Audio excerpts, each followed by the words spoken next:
Hello friends, welcome back to my channel.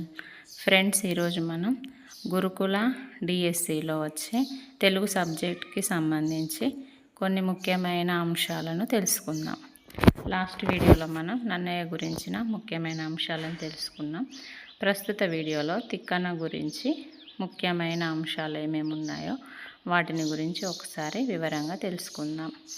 Tikkana కాలం 1205-1288 మధ్యవాడు. ఈయన బిరుదు ఉభయ కవి మిత్రుడు. కవిత్రయంలో రెండవ వాడు తిక్కన్న.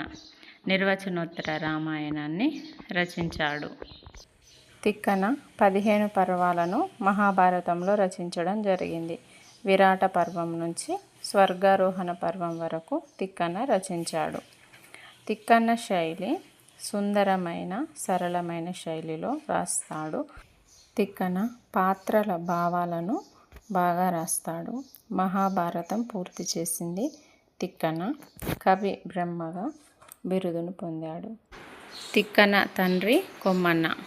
పితామహుడు మంత్రి భాస్కరుడు. నన్నయ్య తర్వాత ప్రధానమైన కవిగా తిక్కన పేరు పొందాడు.